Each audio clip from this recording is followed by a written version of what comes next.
आप अपना कीमती समय निकाल के अपने काम काज को छोड़ के इस खुशी में शामिल हुए।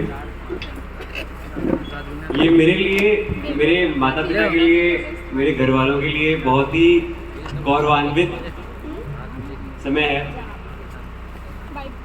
उनके लिए ये उपलब्धि मामूली उपलब्धि नहीं है।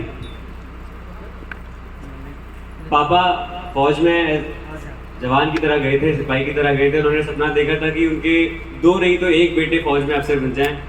मम्मी कहा करती थी कि नौकरी हो तो फौज के अफसर की, या सरकारी मास्टर की, या डॉक्टर की। उन्होंने सोचा था कि उनके 3 बच्चे थे हैं मतलब, तो उन्होंने सोचा था कोई एक डॉक्टर बन जाएगा, एक अफसर बन जाएगा, एक को मास्टर बना देंगे। हालांकि डॉक्टर तो नहीं बना, 2 अफसर बन गए, एक मास्टर नहीं बन गई है।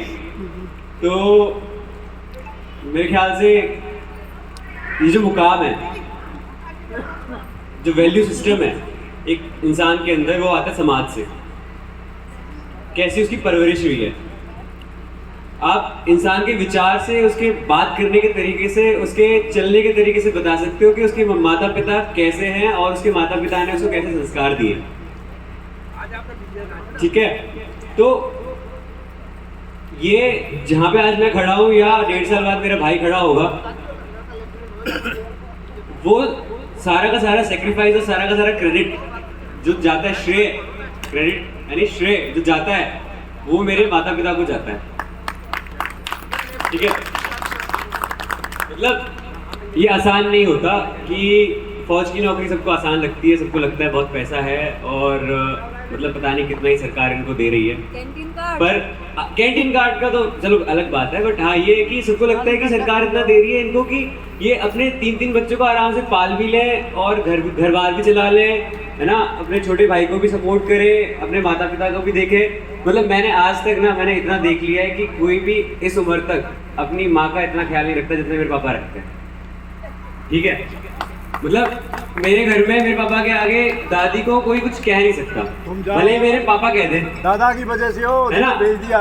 मैं बता रहा हूँ, और आज इस यहाँ पे खड़ा होके सबसे ज्यादा जो मैं मिस कर रहा हूँ वो मेरे दादाजी हैं।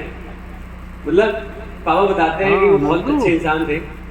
मतलब उस टाइम हम छोटे थे, मेरे ख्याल से 8 साल का था मैं, 2008 की बात है, जब हम यहाँ से चले गए थे यहाँ से।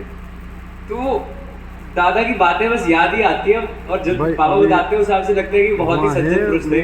और आज यहाँ पे मैं खड़ा हूँ तो यहाँ देख के जितने भी है, मतलब मेरी दादा की उम्र के, जितना खुश वो हो रहे हैं उससे कहीं ज्यादा खुश मेरे दादा होते हैं। मेरे ख्याल से मेरे नाचते भी, मेरे को बोलते गाड़ी में मत जा, पैदल चलते हैं नाचते। तो एक बार फिर से मतलब सारा का सारा क्रेडिट मैं मम्मी पापा को देना चाहूँगा, क्योंकि मम्मी ने पूरा इंश्योर किया कि हम पढ़ाई करें टाइम पे, फालतू आवारागर्दी ना करें। पापा को तो कहना था कि मेरे को एक किस्सा सुनाता हूँ कि मैं जब 8वीं या 9वीं में था, मैं ना, मेरे को क्रिकेट खेलने का बहुत शौक चढ़ा था। कैंट में रहते थे, पटियाला कैंट में, वहाँ पे क्रिकेट कोचिंग अकेडमी थी। मैंने सोचा कि क्रिकेट में अच्छा खेलते ही कोचिंग करता हूँ, अच्छा क्रिकेटर बन लूँगा, मुझे समझ तो थी नहीं। तो पापा उस टाइम पे कहते क्रिकेट एक नशा है, तो ये खेलने लग जाएगा तो पढ़ाई वढ़ाई करेगा नहीं, इसमें भी कुछ होगा नहीं, बर्बाद हो जाएगा। मेरे ख्याल से उनकी बात सही थी, उस टाइम में मेरे को बुरा लगा था। तो इससे बस कहना ये चाहूँगा कि जितने भी छोटे हैं यहाँ पे मेरे से अपना करियर देख रहे हैं, बड़े हैं जो करियर बनाना चाह रहे हैं, जो माता पिता कह रहे हैं मान लो चुपचाप, खासकर अपने करियर को लेके तो मान ही लो। ठीक है, एक बार तुम्हारा करियर बन जाए, अपने पैरों पे खड़े हो जाओ, तो अपने माता पिता को तुम सलाह दे सकते हो। उन्होंने तुमसे ज़्यादा दुनिया देखी है। मैंने अक्सर देखा है छोटे बच्चे या मेरी उम्र के नौजवान या युवती क्या करते हैं कि अपने घर वालों से विपरीत सोच। ऑब्वियसली बात है, सोशल मीडिया आ रखा है, हमें पढ़ाई लिखाई कराई जाती है। मेरे पापा कभी इंग्लिश मीडियम में पढ़े नहीं, मेरे पापा इंग्लिश में फेल हुए थे, सब बताते हैं वो मेरे को। Now I can stand here feeling proud, I can speak in English, I can talk in English, है ना। व्हेन वी से ना I can talk in English, I can walk in English, I can speak in English, so that is the thing.